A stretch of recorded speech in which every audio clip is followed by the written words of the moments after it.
Ladies and gentlemen, it is time to once again rank stuff. And with the release of Jurassic World Dominion, it was only fitting to rank all six of these movies. But before we get into that, Austin, Pez Hal, how are you feeling today, buddy? Hey man, I'm good. It's been a crazy week of work, but I'm always happy to talk movies and come on here and rank stuff with you here on Let's Rank Stuff, and yeah, talk about a franchise that I have a long history with. So I'm very excited to be talking about this franchise with you. Yeah, so it's actually interesting because I was born in 1993, so Jurassic Park is one of those ones that it just been in my life a long time for whatever reasons, whether it's just been around obviously the entire time I was alive, or just the fact that when you think of your birth year, like movies that I don't know, just kind of one of those weird things we do. We connect to things like, oh, what year was around, what was around when I was born? Let me latch onto one, and it's this movie's never been a favorite in terms of like my favorite movie of all time, but I love it, and it's always been a favorite in terms of the broad spectrum of like my favorites. So it's like it's one of those ones where going into this, I had never seen two and three because let's just put it this way, essentially. I hadn't heard great things about them, so I just wasn't. It's essentially it's also I equate it to Matrix 2 and 3, why I avoided those for so long because everyone just had either bad thoughts or just middle of the road thoughts. Mixed thoughts. Yeah, Yeah, and like yeah, it just kind of steered yeah. me away. So this was first time watch for me for 2 and 3, and a first rewatch in 4+ years of the last two. Plus, obviously, the first time watch of Dominion. So essentially, this was just a fresh franchise watch for me, and I definitely have some thoughts. But for you, what is your overall experience with this franchise? Yeah, so I was born in '86. I'm a little older than you, but I was, 7 when the original one came out. I did not see the original one theatrically. I think my parents thought it might be a little too intense for me at 7 years old. So I know they saw it in the theater, but they did buy the VHS a year later. And when they brought home the tape, I do have a vivid memory of them letting me watch it. And I have the vivid memory because I had very vivid nightmares that night. And I remember not getting any sleep that night. And mainly, and it wasn't because of the T Rex, it was because of the Raptors and like the kitchen scene and stuff like that. The Raptors are what really freaked me out because it wasn't so much the big T Rex, because that was like, it was kind of a big thing. It was almost like supernatural, kind of, or just like a big monster, like a Yeah. Godzilla sort of thing. Like the Raptors were more like almost human size, like bigger than humans, but like on that same level, which is why that scared me. Because like you could go face to face with them. So that's what freaked me out about them. So I remember having nightmares about that. But It then also didn't obviously, help the vivid description of them at the beginning of yeah. the movie. Oh So yeah, when he's like scaring the actual kid, saying like "rip your guts out" and all kinds of that's stuff. Yeah, yeah, no, definitely. So yeah, but obviously since then I grew to really love the movie. I saw Lost World in the theater, and I saw each subsequent one in the theater. Since then, I have a very vivid memory of seeing Jurassic Park 3 opening day, opening morning at 10 a.m.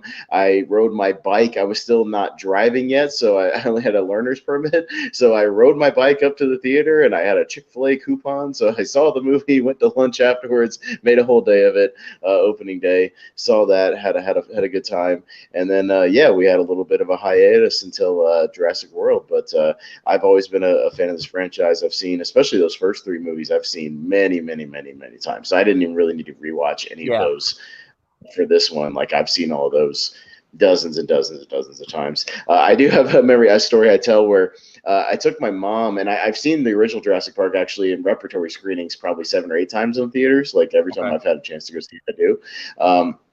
But a brewery near us was doing an outdoor screening, just on like an inflatable thing at this brewery, and me and my mom went, and their speakers were terrible, so you could hear like the music and the sound effects and everything, but the dialogue was very muffled.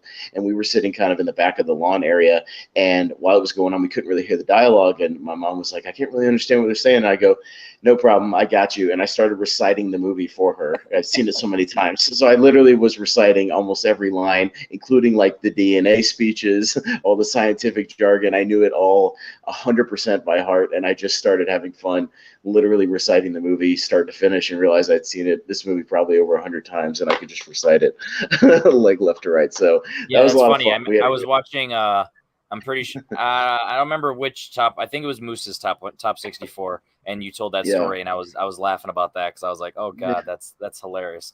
But that's it's a it's just a scenario me where thing. Yeah, Yeah. that's a scenario where it's like that's what I love about movies though. Like something Hmm. like that where, you can't necessarily assume not many people are going to do something like that, but when you hear it, like you just kind of feel giddy 'cause you're just happy for that person where you're like that's pretty cool. So yeah, you ready to get going and talk about these movies? Yeah. So I mean, overall I like these movies. But where I rank them, it I don't know. I'll have to explain it more when we actually get into the rankings, as far as outside of maybe my three or four where I rank the bottom ones and why. So I don't know if it'd be hard to say. Like I want to say I'm overall positive on pretty much all of them. I'm still kind of undecided on my last one whether I still fall on positive or negative. We'll Okay. talk about it.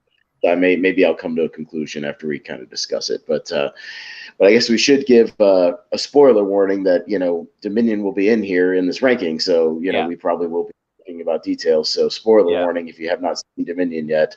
We'll be going into some plot stuff and things like Yeah, that. and So I'll have a banner on screen that'll say like the whole discussion. So once we're done with it, I'll have that up there. But then obviously, come back, join us after you've seen it and rejoin us, or skip if you see that we're talking about yeah, it and you haven't seen it yet. Let us know. just So skip till you don't see that banner anymore. But yeah. So just before I say my first one, I will agree. I am overly positive on this franchise too. I will say only one of them is a favorite, which I already hinted at, but it's that's not like a shock for this episode in general. So I'm not worried about that. Whereas other ones more mysterious at the top. But the rest of them I have one favorite, two that I like, and three that are okay, two that are okay, and one that's bad. Yeah, that's what it is. okay. So one So favorite, two I good, have two okay, one. one bad. Yeah, I have one that's a top 20 for me. I mean, you could probably guess. I mean, we'll get there, but you can probably guess. My number two, and we'll get there when we talk about it, is always kind of hovering around my top 100, like just skirting on the outside. And I'm tempted to put it in there because, of how many times I go back to it. And I've actually watched it probably more times than anybody on the internet. And I really love it. So it's always kind of hovering there. My numbers 3 and 4 are heavy favorites as far as they're just really entertaining. I go back and watch them a lot. I just like the vibes of them. My fifth, I enjoy it for how weird it is, and then my sixth, again, I'll have to talk about it. So we'll see, we'll see where we go. All right, So yeah, I love the sound of that. yeah, So with that said, my number six, this one's going to be one of my first time watches, and that's Jurassic Park 3. This is okay, the only one that I actually did not like, and I thought it was bad. Let's just put it this way.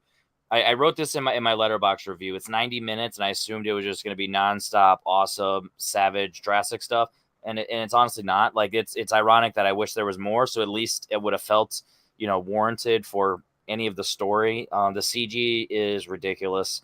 I just didn't care. Like there's nothing about this film that I'll ever like go back and watch. Like I liked the concept at the beginning of like, oh, William H. Macy and the recruit and the family aspect and all that stuff. And I'm like, all right, there's something there, but like there's also not enough there that actually makes you care. So you're just wasting time with like, people and scenarios that you don't care about. And when you do have the dinosaurs on screen, they're not like visually appealing, and like the aesthetics are just ugly and gross looking. Like it looks like, Mummy 2, Scorpion King level. And it's just like, yeah, it just didn't do it for me. So it's one of those ones that, maybe if I start like picking this as a franchise for like trivia or something, I have to rewatch it, then maybe it'll grow on me. But as of right now, I just have no desire to rewatch Jurassic Park 3 because it just didn't do anything for me. So yeah, that's how I feel. I don't have much to say about it. well then I'll talk about it later because I like Jurassic Park 3, and I'll tell you why. So yeah, I'll talk about that movie later. If Okay. you want to go into it later, I'll talk about it later. Yeah, Just that's because it fair. sounds like you don't have a lot of thoughts on it, so maybe I'll talk about it more It's later. too fresh and like I didn't care. So yeah, I was kind of checked out. I'm not gonna lie. So, yeah. Jurassic Park 3 and The Lost World, right, were the two you watched for the first time, Yeah. to be fair, right? Yeah. So yeah, we'll see. I will say, give it a couple of years and watch it again. Now that you know what it is, give it a little bit and watch it again, because I might have had similar thoughts initially, and years later I'm higher on it for my reasons. But all right, so My number six, and this is going to hurt my partner Jordan Anderson, who was tempted, and he actually did put it in his top 128 right off the first thing, which I thought was ridiculous because like I just don't think anybody should put anything in their top 100 a day after seeing it for the first time. You know what I mean? Like I Yeah, think I agree. time and rewatches are critical to stuff that makes your favorite movies of all time. So Jurassic World Dominion is my number six, and so because the more and more I think about this movie, the more and more it drives me up the wall. The stuff that the reason I would say the primary reason it's number six, and we'll expand on it as far as what they do is the lack of what they did with the story and how much they were served up on a silver platter, the potential. Because you had a complete awesome, amazing story lined up after Fallen Kingdom with dinosaurs running amok and living amongst people. It was a simple story right there, and even the promotional stuff they put out, the prologue stuff. If you remember, they put out like that short film like a year ago. It was like that dinosaur attacking the people at like the campground, and there was like the T-Rex at the drive-in movie theater, like all these little short little things they put out. Like I was like, if that's the movie, like this is gonna be awesome. Like it's just a bunch of scenarios of dinosaurs running amok all over the place in like different states or different locations. Like I want to see dinosaurs running around in like amusement parks and national parks and running around malls. Like I don't care, I want to see all that stuff. Like that's what we should be. And instead we get Locust World Dominion, which is like I don't understand the logic of this. Of you had this ripe tailor-made story, and instead we're doing corporate espionage and a story about a global famine from mutant locusts. Like it makes no goddamn sense. And the dinosaurs are completely second fiddle. This story about dinosaurs amongst us is like washed aside for this nonsensical corporate Bond movie storyline. And it's like there just happens to be dinosaurs on the side. You bring in the original characters, and instead of having them do dinosaur stuff or leading teams to relocate dinosaurs or whatever, it could have been a very easy thing. You've got them doing Mission Impossible plots, and it just is like when I think of Alan Grant and Ellie Sattler, I don't think of them doing, sneaking around in suits, going through doors and getting blood samples of locusts. Like it just gets more and more infuriating when I think about it. Look, the dino action that we do get, I think some of it is well done. The stuff when they're in the amber mines is actually pretty scary and pretty good. I think a couple of the scenes here and there, the one with the blind dinosaur with the claws, like running around trying to get Bryce Dallas Howard, is pretty tense. There is some good actual dino action that I will go back and watch occasionally, but for me, it's number six because of the wasted potential of this movie and what it could have been and what they gave us is kind of my main gripe with it, and it's something I just can't understand. So yeah, that's my main thing with it. That's interesting. So I'll talk about it later. um, I'd love to hear a good explanation because Jordan can't seem to give me one either. Like, because everything he said, he like agrees with me. There's characters that are just dropped halfway through. There's scenes that are pointless. Just stuff we didn't need, reveals that we didn't need to see. I didn't need all that shit with the girl being her own mom or whatever the hell it is. Like that's unnecessary. All that stuff is just. They could have just dropped all that shit from Fallen Kingdom, and I would have been fine with it. I don't get it. Like I don't get what the ideas were and who said yes to all this. I don't know why it was like we're going to do this instead of just having Alan Grant running, Owen doing like dino relocation, and having Malcolm maybe like advocate for it on Capitol Hill, and like you could have had. There's ways you could have incorporated all this and just running around the country scooping up dinosaurs or figuring out ways to safely locate them. Like I said, in those different scenarios, almost like the Pacific Rim thing, like. Dino alert, like kaiju alert in Pacific Rim, like dude, like yeah. Dino alert, Pennsylvania, Western, go get them. The T-Rex is running amok in like I said, in an amusement park, go get them. Like you could have done shit like that, and that would have been a lot of fun. And instead, we get locusts. Just why? I don't get it, but I'm open to change my mind, but I don't see how. So yeah, there you go. Dominion is my number six, and I thought long and hard about that, but yeah, it is. That's fair. So. My number five is my other first time watch, Lost World Jurassic Park. Holy shit! Here we go. So Yeah. The difference of this one is I don't know. It just it felt like it was trying to do something different, but also too similar, and it lacked the magic. And it started that that late 90s, early 2000s Spielberg era that I'm not a fan of. Like, it's weird that Catch Me If You Can's like the only film in his that like I forget's a Spielberg movie, because it doesn't feel like a Spielberg movie in terms of, it feels like a Scorsese movie, because all of his other films have this weird like filter over them in this era, this like time frame, and I'm just not a fan of it. They're just not visually appealing to watch. And I honestly think that's why I thought Spielberg was overrated for the longest, is because like my memory of is just that era, and I'm like, oh my god, like this is just not, it's not like good. But anyway, Lost World, it just didn't do anything. Similar to 3, just didn't do anything for me. It just wasn't as ugly as 3, and I did still like, some of the story that it was, going for. I don't know, some of the dinosaur stuff worked. I don't know, it just didn't connect with me. It's hard to really say why, and it could be one of those things that going in with, so after the fact that it feels dated and all that stuff. Whereas like Jurassic Park is like a time capsule. Like the first one's a time capsule, and it's always gonna hold up. And it's not even just nostalgia. Like it's one of those movies. It's like T2. It's one of those movies. It's like I cannot believe it looks as good and it is as good for that era, because it just feels, timeless. So whereas 2 and 3, I don't know, it's something that just feels 100% like of that time. Like it's 1997, and it just, I don't know, just didn't do anything for me. It felt like Spielberg was on cruise control, and there was no magic, there's no spark. I didn't really care about anything with Malcolm's character. Like, well, let me rephrase. I like the relationship with his daughter. I just feel like it's like borderline, like it's there. Like this is the beginning of the 3 star. It's like I didn't hate this movie. It's just at the bottom because I'm not really. There's nothing about this movie that like makes me want to go back and watch it. You know what I mean? Like 2 and 3, I cannot really see myself rewatching them, which obviously all of the Jurassic World movies, you're going to see that. Like, there's elements of that I'm going to connect to and go and rewatch. And these ones that just didn't vibe for me. Like, obviously Ian Malcolm's a good character, and I like the concept of like what he's doing, but like there's just a lot of like wasted, space and stretches of, dealing with, the relationship with his daughter, but like not really going too much in depth to like really explain the beginning stuff with Hammond. Like it kind of like it felt tacked on, and I know somebody was saying like it kind of was, and it was just like a weird like thing, but it's just like it just didn't feel cohesive, and it didn't feel, great. Not a fan. I mean, well, let me rephrase, not a big fan. Obviously, I thought it was fine. So there you go. That's disappointing. I thought I had hoped you would have a higher opinion of it, because I will talk about Lost World later, and why I'm actually a big fan of Lost World, and I always have been, and I feel this movie gets an unfair rap, especially on the internet, and I don't know why. But I have a feeling, and I'll try to make my argument later. I have a feeling people are going to come around harder to Lost World after Dominion, and I have my reasons why. So I'll talk about that later. So yeah.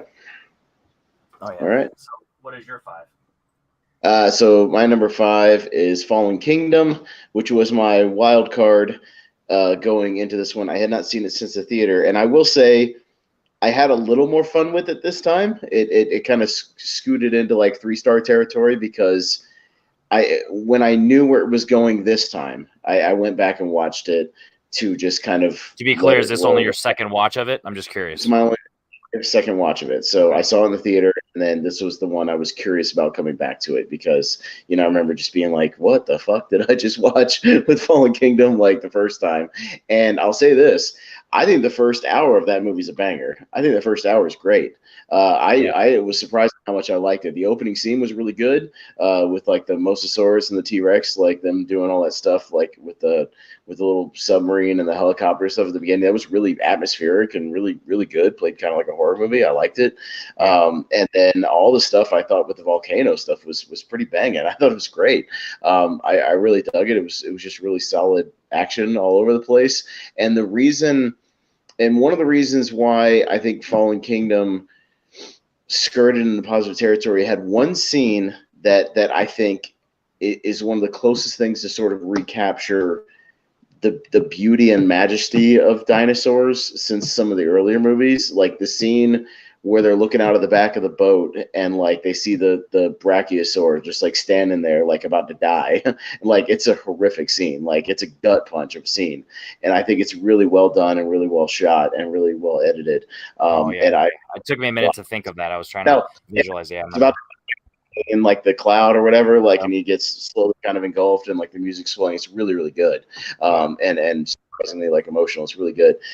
From there, it becomes like this bad shit crazy like bonkers black market running around a mansion like underground arms dealer with laser raptors, and I don't know what the hell. It's like two different movies.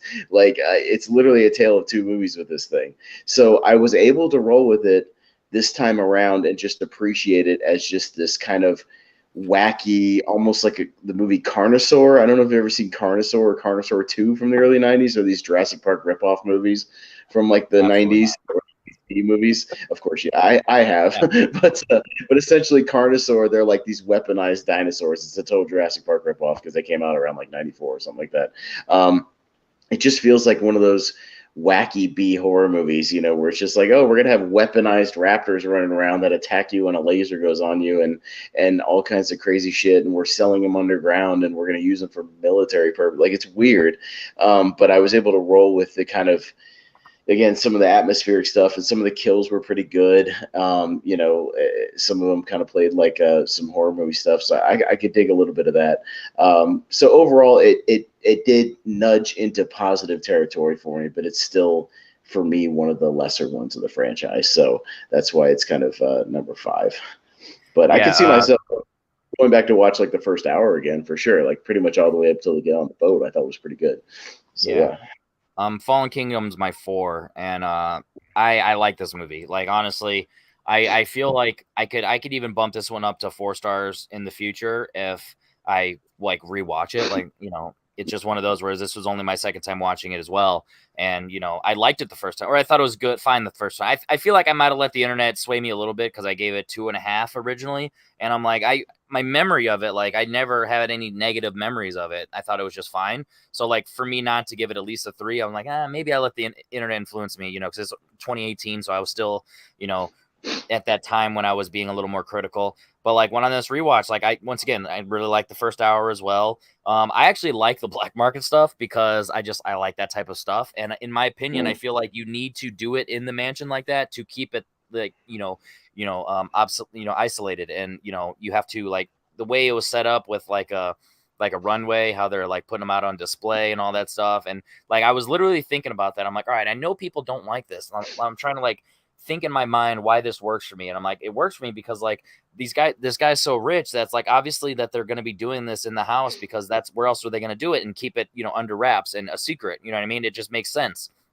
So it worked for me. And then like you said, all the scenes that came off like horror scenes like that was really cool. I know I really liked that the first time. Like that's the memory. Like I haven't seen this movie in 4 years, and like that's vividly the memory. Like pretty much all the stuff, obviously the stuff that him running, like go go go, and then the balls and all that stuff. But also as like the kind of like big in the trailers too at the time. So it's like my memory of that, but like everything in the mansion was like really good. And I actually really like the concept of the grandpa and the daughter, well, the granddaughter and the clone stuff like that's cool for me because it's science fiction. Like it makes these movies like memorable, that they're like fantasy and science fiction, and like stuff like this could be happening. I mean, the first Jurassic Park is literally about cloning the dinosaurs, essentially breeding their own dinosaurs, and like all that stuff. So it's like it fits in within the franchise. So like I've never really understood like that criticism why it doesn't work for people, or like why it feels so weird. And especially when you get the emotional like understanding like why, like that definitely works for me. And like that's what makes movies like what I said was missing with Lost World and Jurassic Park 3 is like it's missing that magic and it's missing that spark. Like I don't really get anything with that. Like you don't have those relationships that are like fleshed out in there, and you don't have like the hardcore like deep emotional like scenarios. So in this one, to have that element of all that, it really worked for me. Like not over the top, like it's not like great in terms of like it's still at number 5, but or 4, yeah, still at number 4, but it's one of those where it's like the reason that what built on this is what helps it for Dominion for me, and that's why that's later. So it's one of those where it's like I like this, and I could see myself rewatching this. Like, you know, obviously I have all the Jurassic World movies above 2 and 3 because I feel like I could go on and I can just watch that trilogy. You know, like, all right, let me just watch them and, you know, have fun because obviously visually it looks better. The sound's good. I really liked, you know, all the new characters. I like their dynamic of everything they're doing, and it's a good time. So Fallen Kingdom, it's a fine movie. I could see it bumping up to 4 maybe in the future, but if not, it's a solid 3, and you know I'm positive on it. So yeah, Mm-hmm. Yeah. so Hey, that's I my mean, 4. I'm positive on it now too. I don't know how many times I'm going to go back to it, but I'm positive on it now. So, all right. So my number four, and I really like this movie. It's still my number four, even though I really like it. Is Jurassic Park 3. So, Jurassic Park 3. I'll tell you what I like about this movie. I think Joe Johnston knows exactly what he was making with this movie. He wanted to make a movie where he was just basically playing with dinosaurs in his backyard, kind of like a Honey I Shrunk the Kids sort of thing. So he made that movie, and he made The Rocketeer. He makes these just kind of tight adventure movies, you know, that to make you feel like a kid again. And I think, you know, Reminder, having kind of a remember, I'm not an adventure movie guy, so I feel like that also plays a factor. Like, you know, so well, yeah, you don't like the Indiana Jones movies that much, yeah, or you know I think you respect them more than you like them. Is that fair enough? exactly. Kind of like okay, I got you. So I think he knew exactly what wanted to make here. He wanted to make a very simple movie that got right to the point. And like I said, it's a 90-minute movie, which is kind of refreshing in this series when every other movie in the series is 2.5 hours. I think this is like a fun anomaly where it's like you can get in and get out with this one. You can get in with a very simple premise of the kid like surviving on the island and going for this like fake rescue mission thing, or you know, I should say like it's a rescue mission, but they fake out Alan Grant to go with them, you know, et cetera, et cetera. And they get him on there, and it's literally like fast paced, like start to finish. Like as soon as they get there, they're getting attacked by the Spinosaurus, they're getting attacked by the Raptors, they're running in and out of the facilities, they find the kid, you know, they run from the Spinosaurus again, they deal with the pterodactyls, which are awesome, or pteranodons, whatever you want to call them, in the bird cages, which is a really cool sequence. I just think this movie just is a relentlessly paced, super fun adventure movie from like for 90 minutes. Like I think he just wanted to make just a crazy fun quick movie, and I like how efficient it is. We already know who Alan Grant is. We don't have to go into like a whole scenario with it. We just get him back in. We know he, you know, he'll do anything for his program, for his kids. So he thinks he's getting this money. That's fine. You know, I like William H. Macy in it. I'm not as high on Tay Leone. I think she shrieks a little bit too much in this movie. She gets a little annoying occasionally. You know, the Ben stuff gets a little annoying. But man, I think this one is just super, super fun from start to finish. And yeah, it kind of ends abruptly, but it's also like, hey, he makes the call to Ellie and she sends the damn Marines. Like she doesn't fuck around, you know. Like I kind of like it. Like she's just like, he's in trouble, and I'm just gonna get him out, and I think that's great. So I think a lot of the scenes just work. There's some cool. Character development as far as the dinosaurs. I like that they expand on how smart the raptors are and them setting up traps and setting up and calling each other for help and kind of setting up little, you know, scenarios where they're kind of helping each other out. I like the Spinosaurus. It's pretty badass that he just like grabs the T Rex by his neck and just snaps his neck in half. Like I think that's pretty awesome and crazy. And I like the pteranodons and what they bring to that scenario. And there's some pretty terrifying stuff when they're like grabbing the kid and flying him around and just literally drops him into the baby nest, and they're just gonna pick him apart and eat him alive. And like it's pretty scary for me. Like I thought that stuff was pretty good. So yeah, I like just how efficient and fun of an adventure movie Joe Johnston made with this one. And yeah, is it super in depth and super, you know, character heavy or, you know, emotion heavy? Not really. But you know what? I'm fine with it sometimes in these franchises, going back to them and just how kind of different they feel, which is why if we ever talk about Fast and Furious, I'll talk about my love for more of the early ones that aren't as convoluted and aren't as long and just are tighter, more concise stories. I'll talk about that. So I think I kind of equated to something like that. So yeah, I like Jurassic Park 3 a lot. It's like in 4-star territory for me, man. I like it a lot. So yeah, That's definitely yeah, interesting. Yeah, I mean, yeah. yeah, I put it in the background just so I can kind of like maybe refresh and like see if anything clicks. Like, oh, maybe I forgot about that part. I'm just not. I'm scrolling through. I'm like, it's pretty much everything I just didn't remember.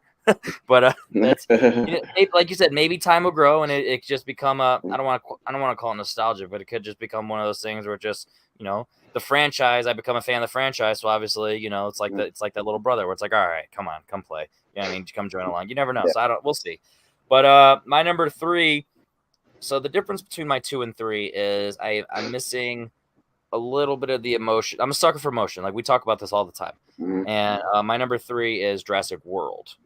My And my number 3 is also Jurassic World, so okay. we can hit on it right now. So Yeah. this movie is just a lot of fun, dude. Like this movie Mhm. is essentially a reboot of Jurassic Park, and it's just adding the instead of the Alan Grant Ellie characters of just being like diggers and like archaeologists, it's now just the, you know, Owen just being a trainer, you know what I mean, and dealing with Vincent D'Onofrio's like, you know, scummy, you know, whatever he is, you know, essentially. And then everything with Bryce Dallas Howard, the relationship with her nephews, and how she's like clearly she doesn't even know how old they are. She doesn't remember like last time she's seen them. She's all uppity, but then she develops, you know, a little bit of character moments, but like even the fun things, like the scene when she like ties up her shirt or wherever, she's like, "Oh, I'm ready to go." It's like that's all it takes. I just got to change my clothes. It's like little things like that. Like, no, there's a Yeah. little more to it than just changing your clothes, but it's like poking fun at some of that stuff, and it really worked for me. And then the end battle is just a blast. You know what I mean? It's one of those where it's like, yeah, it's essentially the end battle is what the Predator tried to be until it like didn't. You know what I mean?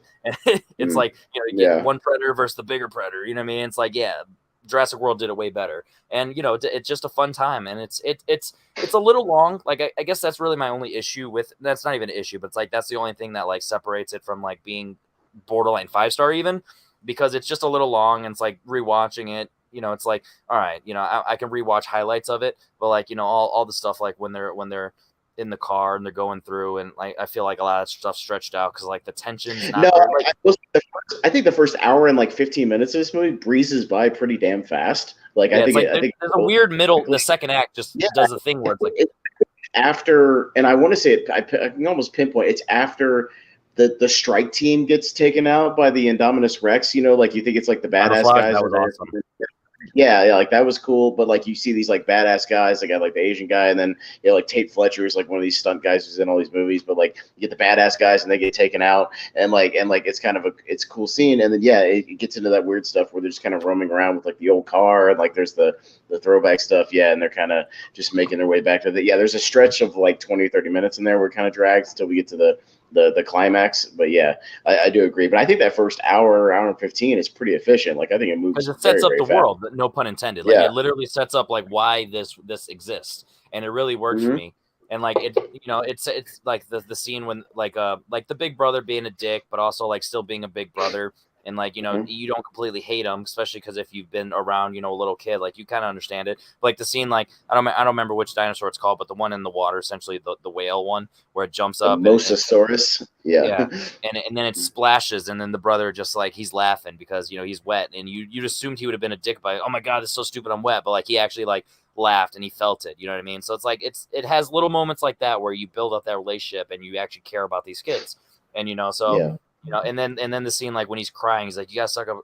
You know, you got to suck it up. You can't cry. And he's like, no, I want to cry, you know, about the divorce and all that stuff. And it's like, you really, Yeah. you know, you don't even need to know their parents. You just know how the kids are reacting to it, and it like works. Like it's, you know, it's like you're not even overdoing that stuff. That stuff doesn't feel slow because it feels, you know, emotional and you care. So like when you get later into, you know, some of the, you know, the action and the not quite horror in this one, but like some of the tension, like it does a good job of like, you know, you care. So yeah, and it looks good. Like, you know, most of the CG, I mean, it's going on almost 10 years now at this point. Most CG Yeah. looks, you know, really good still. And yeah, I have a good time with this. I've only seen it a few times, but I've always like been, you know, right there at that 4-star pretty much every time, and it's always been like a solid one. Like it's never going to Mm-hmm. be, you know, Jurassic Park. Like it doesn't have that magic, but you know, it's a nice little reboot. You know what I mean? It's a good time. Yeah. Yeah, no, I've liked it from the first time I saw it. It kind of only gets better every time I see it.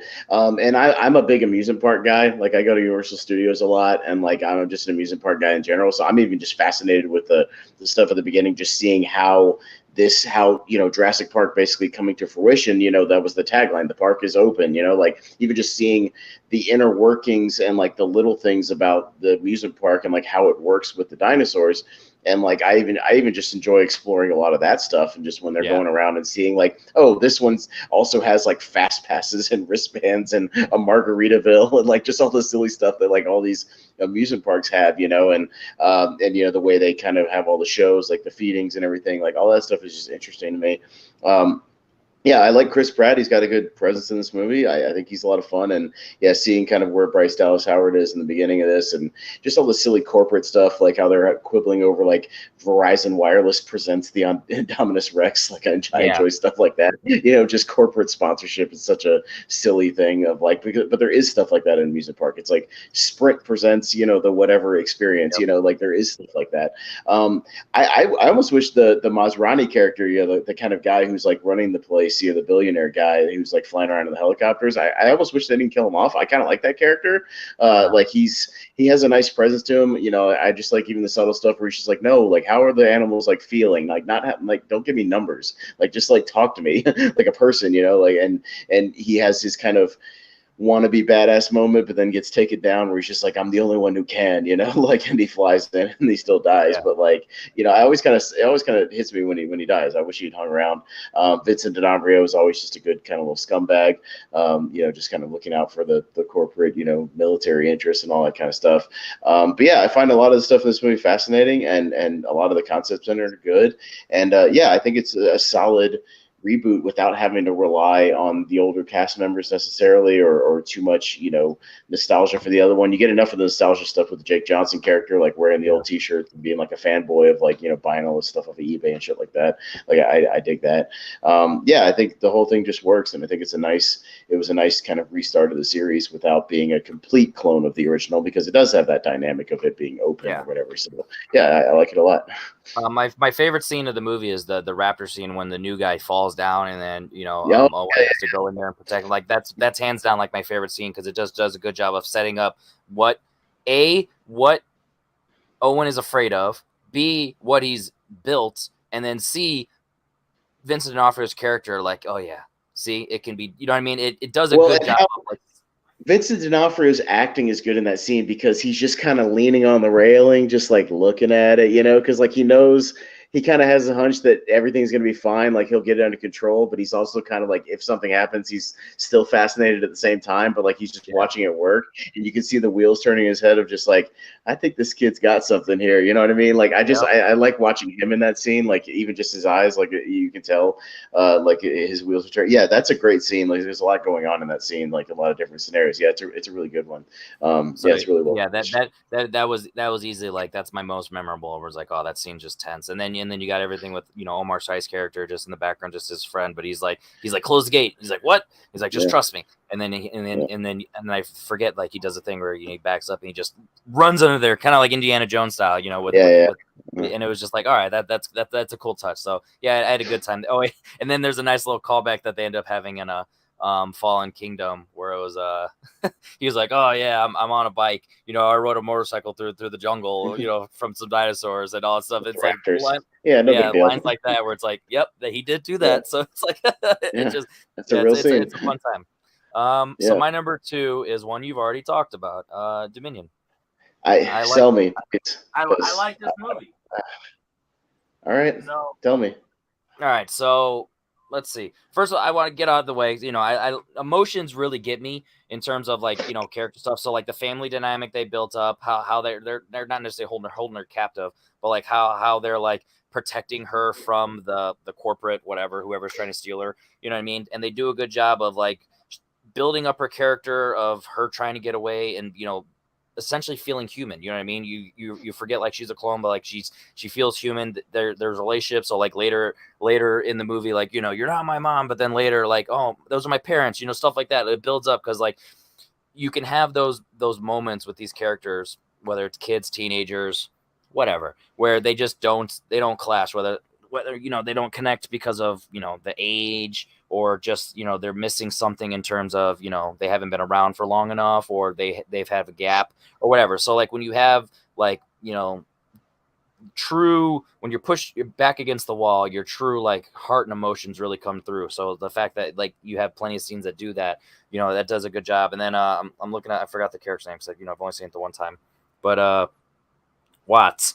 I thought she was awesome. Like I love that character. Like she did just a cool job of just everything she's doing is just being a badass. And I just really I loved her character dynamic with Owen and just everything they're going through. Like I loved all the action stuff. Like I really liked the Mission Impossible vibe that it had, because it's just one of those where it just shows that this franchise is versatile, and it doesn't feel repetitive. And I feel like the jungle stuff doesn't really work for me for 2 and 3, just because like I got that in one. So what's different? So Jurassic, the first one, Jurassic World. I mean, Park, obviously, everything it's great in that movie. Then 2 and 3, pretty much like redux of all that stuff. And then Jurassic World. Now you actually have it as an open park. So now you're expanding on what Jurassic Park set up. So because you have the world, and now in Fallen Kingdom you have the collapse of that, and all that stuff for the first half, and then the second half you have the black market stuff, so that's different. And then this one you have just the aftermath of stopping that black market. It's expanding that. It's 4 years later, I think it was, and all that stuff. So you're really building up the corporate stuff of how it's still running. The fact that just shows like in the real world dinosaurs could be running amok, but life's still gonna go on. Like these corporates, the bucks are gonna still pay. What I mean? They're still gonna get their have their way with all the stuff, and they're also controlling with the locust. Like I didn't mind the locust stuff, because when they're throwing it in there, it just showcases that's how it's like a metaphor for like, oh, that's how they're able to stay at top, because they're tearing down all the lower ones and they're able to control the stuff. So I like that Mission Impossible spy stuff going in there just to get the samples and like prove it, because it just showcases, it brings back Sadler and Grant of just their, well, first of all, I love they just came in there just to like essentially like see the park, so like that's their reason to be there. And then Ian Malcolm works for him, so it's like you thinking that, oh, because in the first one you assume he's going to be kind of like not necessarily a bad guy, but like just a cocky guy where he's like he's a rock star, so he's like for the money. But so then in this one, now that he was working for them, so you're thinking like, oh, maybe the fame and fortune got to him, but he's still like true a true guy deep down. He's just also still about his science and all, and his math and all that stuff. So it's one of those where it's like it does all the characters feel true, and it's essentially updating what these characters would be doing. And like I said, I liked all the emotion stuff, everything with Bryce Dallas Howard and Chris Pratt, and then the little girl. I disagree. Like I've seen a lot of reviews, and like whether I've read or like watched, where it's like, oh, not enough dinosaurs, all stuff. Like dinosaurs are throughout. Like it works for me. Like if we're doing the spy stuff where you're riding the bikes and on the plane, all that stuff. Like obviously they're not there, but like it keeps going back to the other stuff, and I don't know, it really works for me. Like you said, everything in the cave. Fantastic jump scare. I wasn't expecting that when it cuts up and it's right there. Like I literally went, oh. And I don't do that. You know what I mean? Even if I like flinch, like I verbally went, oh. So it's like one of those where it's like I was invested. And then it just ended really good for me. I like that showdown, the end where they're circling, and then they're like, oh, it's not about us. And it just looked great, chomping up the heads, breaking the necks, and the color palette looked good. Bringing the old team where no one tried to stand each other up, instead of like trying to do a thing where it's a Bloodsport and Peacemaker, where it's like we just have two of the same guy. It's like, no, we're all different. Let's just come together and be a cohesive unit, be the Avengers. You know what I mean? And it really works for me. So like, by no means is this like my top 128, like Jordan, but it's one of those where it's like, I really like this movie because, granted, once again, similar to Jurassic World, could be shorter. There are things that I've if I really, watch it multiple times, I could see where it's like, all right, let's trim that down. Let's take that out. Let's move this around. But in terms of like actual like flaws, I liked everything that they presented in the story. Could it have been trimmed down and edited differently? Yes. But in terms of just like script wise, like I liked everything it presented. I loved the acting. I loved where the characters came from, where they went, and how it ended. And it's just one of those where it presented essentially what a lot of these types of stories with integrations, like it's not about taking them over because they're there, because or else it's going to be world domination. We have to coincide, and I feel like it did a good job of like building that concept up. And that's why it's called Jurassic World. It's not called Jurassic Park, because they're in the world together, and I feel like that's what they're leading to. So it's not about it's essentially like 65 years in the making, where it's like, all right, they're back, and instead of one taking over the other and one dominating and ending the other, you have to coincide with each other. So I feel like it did a good job of essentially the villains in this weren't the dinosaurs, they were the corporate entity. And I really liked how they were able to not necessarily work together with the dinosaurs, obviously, but like figure out ways to make it work and, go from there. So obviously, I don't know where this would end, because like story wise, it ended like, it's like, oh, it's a trilogy, but like there's still enough open ended stuff. Like there could do all the stuff maybe that you wanted now in the fourth one Well, now, because yeah, now because they didn't do what they promised in the last one. That's my point. They didn't do any of that. They took the two least interesting things and expanded on the two least interesting things to me in Fallen Kingdom. They expanded on the black market stuff and the clone stuff. Like when you I instead like you it. had the ending. The last thing is them releasing the dinosaurs into this world, and instead of exploring that, which is the most interesting thing of us either living with them or trying to deal with this new threat, this new ecological thing, they just have a 5-minute news montage at the beginning showing us stuff where you want to see more of that. And you're like, why couldn't we see a bigger scene of that, of that, of that, of that, of that? I want to see that. I don't want to see corporate espionage in my Jurassic World movie. Like some of that stuff is fine in small doses. In the original movie, you have a little bit of that with Nedry, just because like he's fed up with his job and he's like gonna sell his stuff or whatever. It's like a little side plot, and that's fine. But like when it's like the main plot and it's literally some Bond movie shit of just like world global food domination, like I just don't understand like why that's in a Jurassic Park movie. Like I don't get that. And I just think this movie's overstuffed. There's too many characters that you don't need. You could have combined the Santos and the poacher kidnapping character into one character and trimmed some of that out. Like you didn't need two different characters of that. That you could have just had Malcolm leaking all the stuff to the press or whatever. Like you really didn't even need Grand Sadler doing that. Like that's kind of unnecessary. You could have cut out that other guy character. There's like other things where you could have just combined and made this thing so much tighter and more efficient as well. And I think it would have worked a lot better. There's just stuff that gets dropped. And again, I thought all that stuff with her learning about her mom being her and her mom is just like it's just completely unnecessary. I didn't need any of that to like I still think be I invested. think that works for me, because obviously as a clone, she can't be you can't have that parental, that mother-daughter connection. So instead of it being a mother-daughter connection, it's kind of just you're literally a piece of her, or like an extension of her. And then like that's what she was made. She was a replacement, because like that's what they explained. They were like, the dad couldn't have the daughter back, so just kind of replace her. And it's one of those things where it's like it just I don't know. It's like when you have like an AI and like you have that relationship. It's like a god complex. So it's like you have that connection because they created. And I feel like it adds that emotional layer instead of just being a god complex of like, oh, I created you. It's like I'm I'm I have purpose. I'm part of something. I am something. I'm not just a created. I wasn't just made from a test tube. I'm made randomly. I'm made from parts, and it just I don't know. It added a layer of just that connection. Like I said, I'm a sucker for any of the emotional stuff, and it clicked for me. And like you said, you didn't like the black market stuff as much in Fallen Kingdom, so how it trans over, it worked for me, and it just felt like a natural sequel to what we got in the last one. And I didn't need all But that world see, domination stuff wouldn't because it be tighter? Wouldn't it be tighter character wise with Bryce Dallas Howard and the little girl if she was literally a test tube baby and she didn't have an actual mother? If she was a test tube clone, and then she latches on to Bryce Dallas Howard because, as we saw in the original Jurassic World, she has these kids sort of in her life that aren't hers. She doesn't know how to deal with them. She's growing that, and then she eventually in this movie becomes a surrogate mother to this kid that she's attached to and becomes the mother figure without having to have this other the clone of her is her own mom thing. Like I just think that's unnecessary. You could have had the same I mother no, daughter because relationship whenever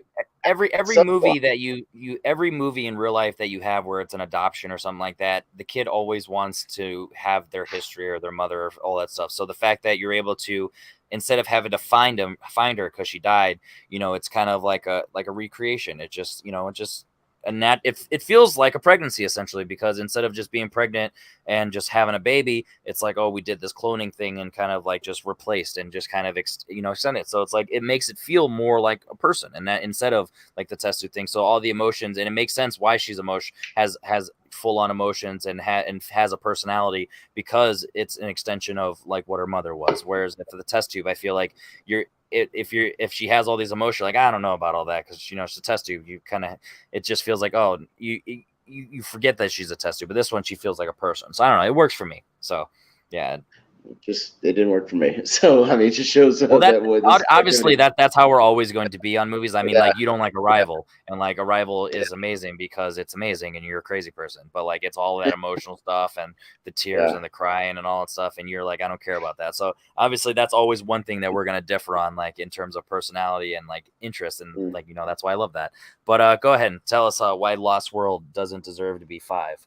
Lost World doesn't deserve the hate that it gets, and I've actually seen a lot of chatter lately about people kind of reevaluating Lost World because I think going back to it, and I think when you do see a lot of the stuff that made those older movies special. Like you have again more practical stuff. You have more grounded story. You have a more again a sense of adventure with this one. I like the scenario they set up where they have this other Site B thing, and that they have to go there essentially on this rescue mission, but get caught up in this other thing with InGen. Again, trying to control a situation that's uncontrollable, much like Jurassic Park. Only they're not in a place with fences and a park. They're going into a situation. Oh, if we just bring enough dudes and bring enough Hummers and enough technology, we can control the situation and we can control the uncontrollable. And even Malcolm understands that going into it that they just need to get in and get out. And it's just fascinating to me to watch that kind of scenario fall apart and these two teams eventually having to reluctantly team up. But I think, man, this movie is so well paced. Like, I think it's just super fun. Like, again, from start to finish. I like all the stuff with Hammond in the beginning. I don't care if it was a reshot or whatever I tacked on. I like his change of heart, where even Malcolm comments on it, where he's like, "You went from capitalist to naturalist in 4 years." Well, that's stunning. Where he almost doesn't buy it, but he kind of buys it because you believe it because it's Hammond. And then getting there and kind of having this exploration thing, where she's just wanting to take pictures, but Malcolm knows it's a bad idea. I like all that stuff with him and his daughter. I personally think the trailer sequence on the edge of the cliff, that action sequence, might be my favorite action sequence of the whole franchise. Honestly, the more I think about it, like it's pretty close between that and the initial T-Rex attack in the original movie. I think that scene is phenomenal. Like just how it develops, like with the initial attack of it, and then them going over the edge. I love, uh, what's his name? Richard. God, I'm having a brain fart. His name, the guy, the guy on the team who goes to save them with the Mercedes, from going over the cliff and kind of, basically pulls the trailer back only to get eaten and ripped in half, essentially. I love that whole thing. Eddie. So yeah, the whole sequence start to finish, I think, is thrilling. There's a lot of practical stuff in there that I like. And yeah, I dig even the other side of things. You got a lot of great character actors with the InGen people. You got Pete Postlethwaite, who's one of my favorite kind of British character actors. You got Peter Stormare, bunch of people that pop up. I love all their dynamics. And yeah, and I think Spielberg in this one, he had a little more creative freedom to kind of lean into some stuff. I think much like Temple of Doom, he leans a little more into horror and kind of scarier stuff. He tries to make the Raptors still terrifying, and the scene where they're running through that field and all kind of get sucked under, it hits my Tremors vibes, which I liked. Just them kind of getting like sucked out of the ground. Like I dig all that stuff, and when they're flying through the air and tackling everybody, I think that stuff is great. There's some creative stuff with the Raptor fighting around the building near the end of that movie, and to me, look, people crap on the stuff with the T-Rex running around San Diego, but I'll say this: looking back on the movie, it does dinosaurs running around a major city better than Jurassic World Dominion does. And I think when people go back and see that, it has a lot more fun and interesting things with that concept than Dominion even explores. I mean, you got the T-Rex running around in people's backyards, eating their dogs, and like running into buses and eating people outside of a video store and knocking over gas station things and just running amok.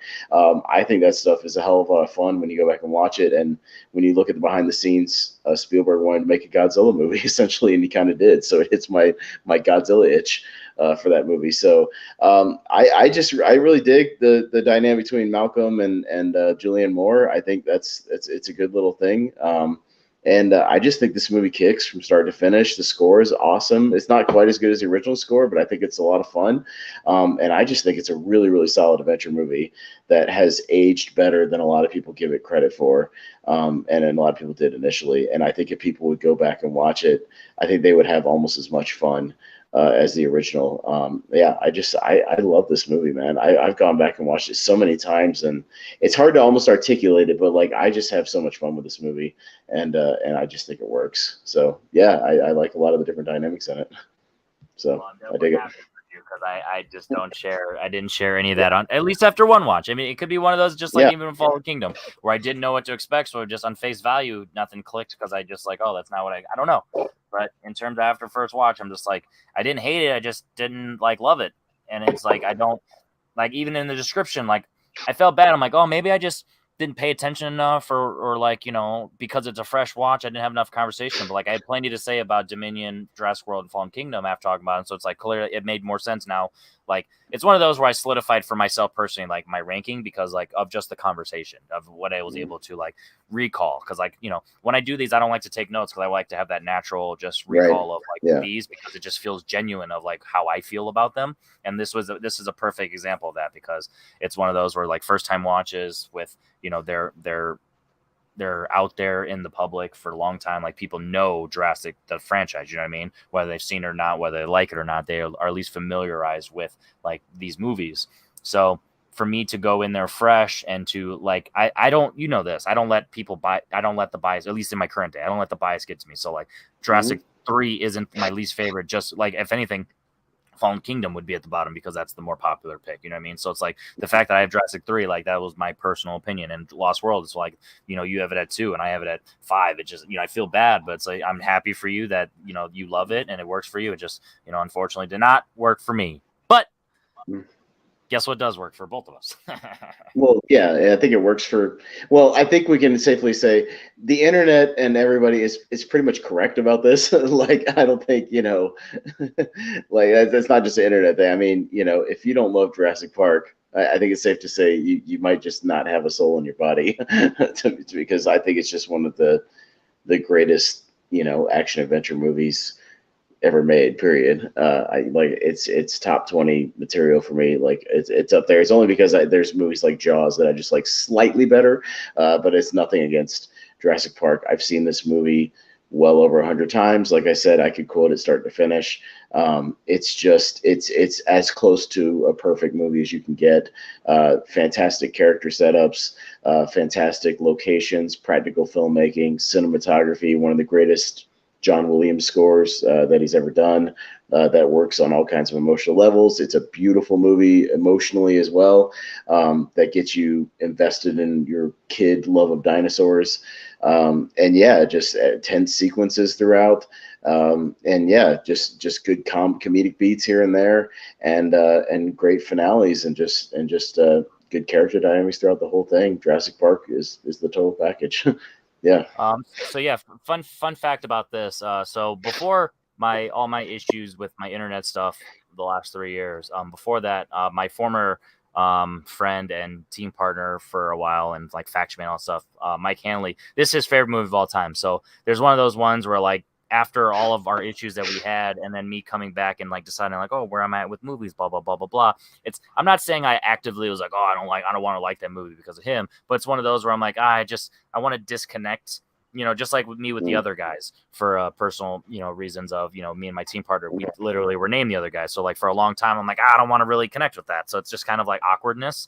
So now that enough time's gone by, I am doing my own thing. I'm happy. I'm finally content with just like where my life is and, getting back on the internet and being normal. I can go back and realize like, oh yeah, I've always liked Jurassic Park. You know what I mean? It's one of those where it's like I haven't seen it 100 times like a lot of people, but like I do have like Jurassic Park and Back to the Future are two movies that I do remember watching as kids. But like the internet, like they're so popular, I'm like, oh, I don't watch them now. So it's like, oh, I never really liked them and I don't want to be a poser and fake. But it's like, no, I got to remind myself, I did like these movies as kids. Like I do remember that raptor scene in the kitchen, as a kid, not because of being scared, but just because I just remembered like vividly, like that was awesome. And that was tense. And it was just like well made. And like, it was just awesome. So it's like, it's one of those ones like now when I watch it, the fact that I can still have, you know, goosebumps and chills when certain scenes happen, when music cues happen, and all this stuff, and like can quote it, and like there's random things where I quote about this movie, and it's like, yeah, I just gotta not get in my head for things like this and not feel like a poser, because even though I haven't seen it 1,000 times, I've seen it, enough, and it's one of those where it's like, yeah, I just really like this movie. I love this movie. Like it's top 100, and I need to remind myself, like shouldn't feel guilty for loving this, because I genuinely do. But it's just one of those, like you said, it's like everyone talks about, like, it's right. It's like essentially how people are anti like Pulp Fiction and The Dark Knight and stuff, for like no, I was gonna say it's exactly in that territory of like Pulp Fiction and Dark Knight, where people are like, oh, is that really Nolan's best movie and Tarantino's best? Well, yeah, it kind of is. It's in that territory. Like, I know people say that all the time, but at the same time, if you disconnect with that and then just watch the movie, like, it's hard to find a lot of flaws of this movie, like, really overall.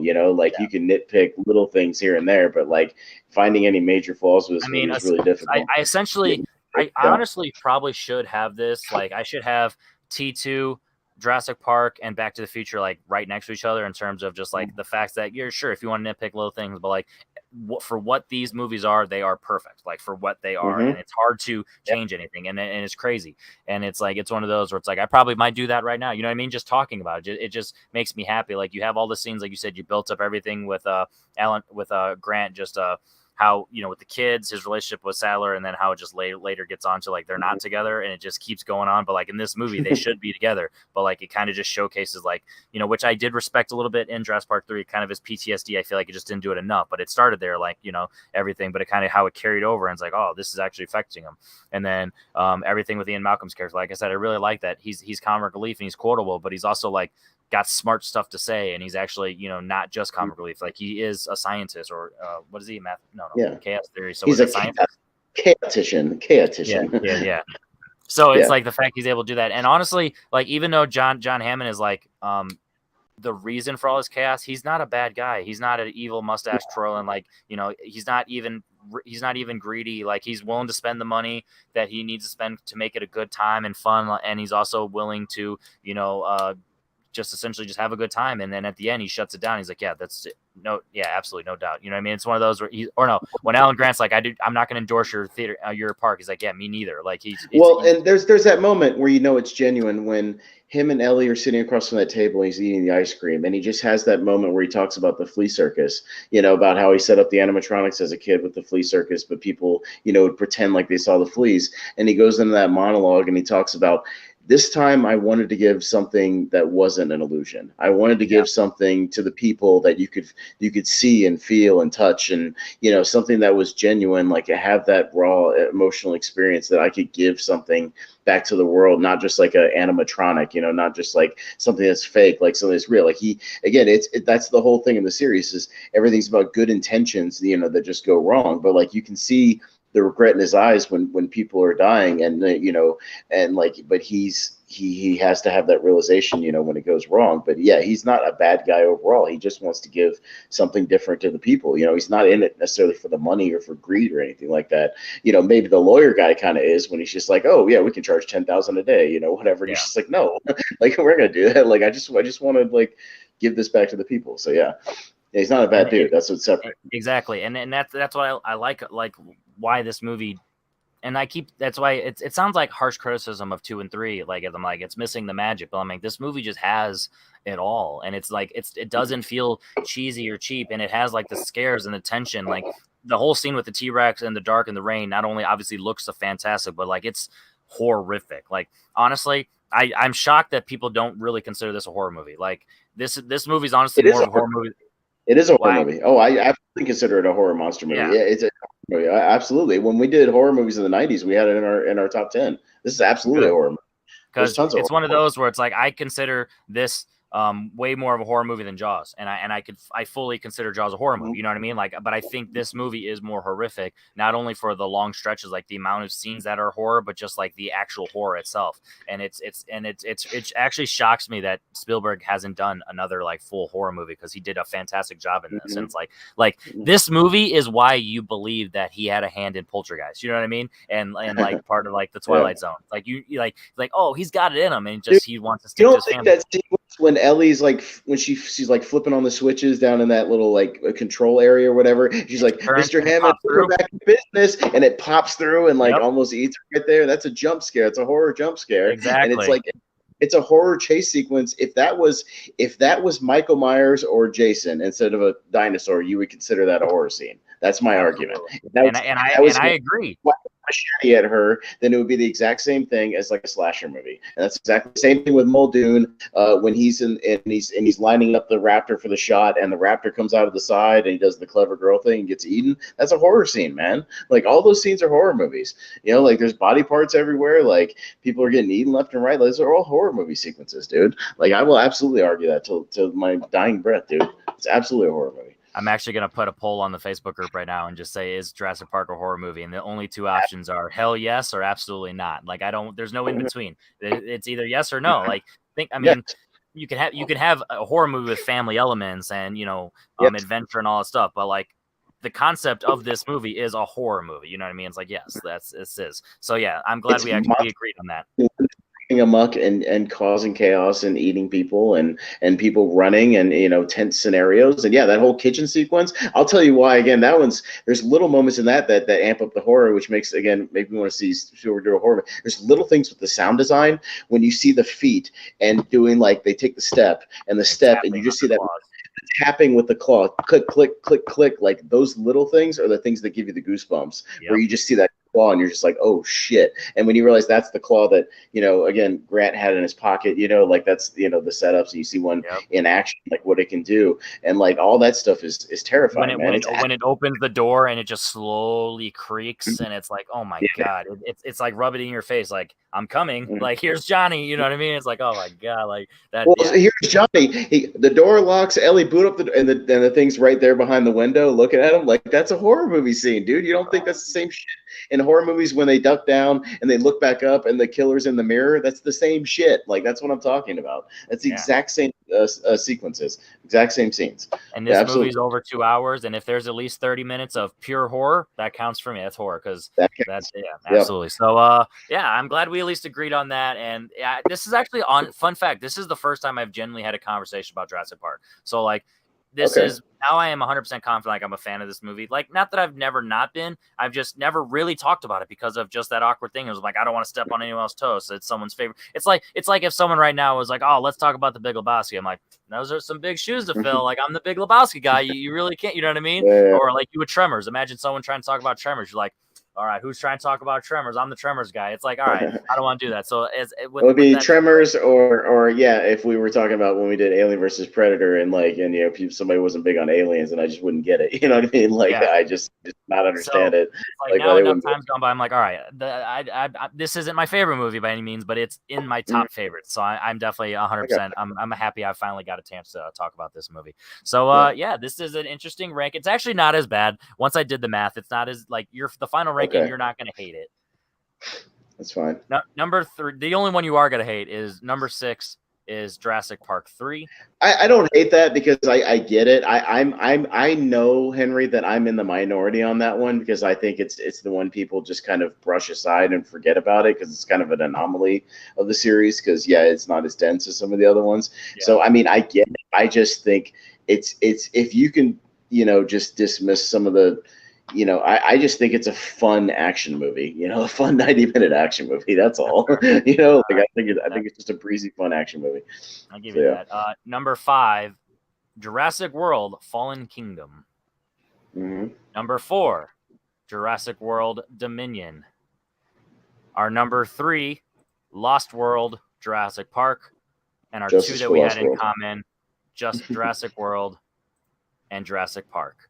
So that is our final ranking. What's that? I feel like obviously Dominion on paper is a little too high for your liking, but like it's still in that bottom tier, connected with those 3. And so I feel like it's not as bad. And I feel like your top 3, like all right, let's cool. I can live with that. So Yeah, yeah. fine. So what did we decide that we're gonna be doing for next couple weeks? Oh, okay. So let me pull up my calendar here. So, yeah, Lightyear is coming out. So we decided we're going to see a little Lightyear, and it's a good thing. I have 3 days off this weekend, so I've got time to go see it. So I will go see it. And yeah, so Lightyear, and to tie into that, we're going to rank Lightyear plus obviously the Toy Story franchise. So the 4 Toy Story films, which there's a couple of those that the original trilogy I'm pretty solid on. I have not seen Toy Story 4 since the theater, so I'm Okay. interested to go back and watch that, kind of with a fresh eyes and see how it holds up. I might rewatch my favorite just to make sure it's my favorite, Yeah. which I won't say at this point because I'll spoil it out of the original. But and then yeah, we'll see how. I haven't really looked into any reviews for Lightyear. I'll just kind of hold off on that and just go watch it and then maybe read about it afterwards or whatever. But I'll Yeah. go see it and see what happens. I don't know. I saw a trailer didn't do a lot for me, but at the same time, it's a trailer. It doesn't, that doesn't really necessarily mean the movie's going to be good Trailer or the bad. trailer feels very DreamWorksy. Like no Yeah, yeah. no no Illumination. It feels Illumination-y. Like it Mm-hmm. feels like a Minions like Despicable Me vibe. Mm-hmm. And I'm like, I don't know. It's so we'll see. I will say it's getting solid reviews. Like it's people are saying they Okay. like it. And it's like that's good. I mean, because I don't want to go in not liking it. So I'm happy. Like no one's saying it's like their favorite by any means, but like if it goes in positive, that's good enough for me because I don't want to waste Yeah. my time essentially watching it, especially because on paper, I similar to Toy will Story say 4. I have not seen, ironically enough, I have not seen a Pixar movie in theaters since Toy Story 4. So it's ironic that this will be the one I'm going to the theater to see. Almost a So full 'cause 3 years. I like that. That's interesting.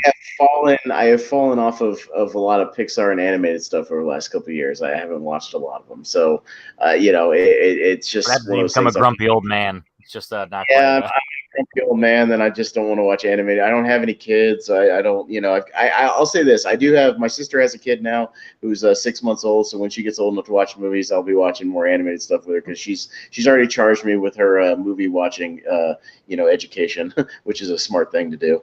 So Yeah. I'll should be good stuff. But yeah, so we'll be diving into more of the family entertainment next week. So with that, and then the week after that, we'll go back to a filmography, and it'll be an interesting one. Matthew Vaughn, who's got a pretty eclectic filmography, so we'll Yeah. be digging back into that one. There's a couple of ones I'm interested to go back to, stuff like Layer Cake, which I've seen once, but I haven't gone back to since. Yeah. The King's Man I have not watched yet, so I'll be interested Same. to go and watch The King's Man. And there's 2 movies in there that I'll just say are in my top 64. So we'll talk about that. So yeah, so that should be a fun one as far as our scenarios go. And then after that, we'll tie in with another new release that'll come out. And this is as far as I'll go as far as previewing our new stuff for now. But Thor: Love and Thunder will be coming out, so we'll be doing, instead of ranking just the Thor movies or some MCU stuff, we'll be doing Taika Waititi, which includes the new one and Thor Ragnarok. So we'll Absolutely. be looking at his filmography and some of his more independent early stuff, like what is it, the versus shark thing, boy versus Eagle versus shark and stuff Shark like and that. Boy. Which fun Shark. fact? A little behind the scenes. I'm writing some questions for Taika Waititi. Ooh. So as I'm looking up those movies, I'm like, I'm kind of want to watch them. So it's actually perfect timing. Yeah. So, and I will say another one of those movies is in my top 100 as well for Taika Waititi, and one is definitely not. We'll talk about it. So it's the Oh furthest thing my from the god! top I hope you 100. rewatch it and hope you get a headache. Oh God, yeah, we'll talk about it. So I hope yeah, the so new one that gives that you a there you headache too. go. Oh boy, yeah, I know. I'll say this: I would not be watching the new one if we weren't ranking it for that. I'll probably say that. I probably wouldn't. I mean, it's an MCU movie, so I would have seen it eventually. But I think just because we're ranking it is the only reason I'm going to see it opening weekend. So because yeah, I mean, I won't make it a secret. I'm not a fan of Ragnarok, but we'll talk about it when it comes up on tournament fights and stuff. I'm not a fan. Yeah. We'll discuss it. We'll discuss it. So there you So go. I'm excited about that. So yeah, this was a fun one. I love when we disagree because it just shows that we are our own people, and Well, that's why and we have a show like this. we have to get mad about anything. That's again the subjectivity of movies and how movies can click with certain people, or maybe what different people get out of different movies, or what they're looking for and stuff. Like you said, you're not much of an adventure guy, so maybe like some of these movies don't work as well for you. More of adventure stuff, or you like stuff like Arrival that just doesn't work for me, and that's fine. It is what it is. But if it works for you, hey, I'm happy for you. I'm happy you like that movie more than I do. So and you get something out of By it. a lot. So that's cool. But yeah, it's kind of the fun thing about movies and what can connect with different people. So I mean, we've seen that a lot between our shows as far as theirs, what connects and what doesn't with us. So it's always interesting and always fun. So I enjoy it. All right. So, yeah, make sure you check out everything that Austin's doing over the Movie Hero Network, tournament fights, tier ranker fights, podcasts about shows, about movies. Podcast about movies, yep, with Jacob Barber. So that'll be fun. We're doing a wild card episode that we're just going to be talking about this week, just random stuff we've been watching outside of some of these shows and things like that. So just, we just do a casual episode every now and then, just talking about random stuff we've seen with no real theme or anything, So that's what we're doing this week. You need those every now and then. Yeah, absolutely. And if you randomly just popped on this video because you just wanted to, watch a ranking of Jurassic Park, go ahead and check out the rest of the content on our channel. We on Mondays, me and John Marr, we have a horror podcast where we talk about horror. We skipped this week just because I had a trivia match that I've been preparing for, so I hadn't watched. Review the trailer I've seen 900 times, the black phone, when it comes out, and tie it into something. Oh, we will, and it's going to be awesome, and I'm excited for that. But that's not the point for now. But all right. But yes, and then God, also. I've seen that damn trailer, especially since they delayed it like 6 months. It's like, how many times did we say no time to die on Top Gun Maverick and are okay with it? Sometimes it's okay. Yeah, sometimes they delay them because they deserve to be seen when it's ready. So be relaxed. But anyway, yes, and then check if you're interested on the other content. We do movie trivia. Matches are going to be up real soon. We took a little bit of a break after our first set of matches, but we have our singles league, and we just started scheduling our teams tournament as well. So it's going to be a lot of fun. So with that said, my name is Henry Confidential. That is Austin Pez Hal, and show up every Wednesday. Hit that notification bell because we don't know exactly what time we're going to pop on, but this is where we will always be ranking stuff. Bye, guys. See ya.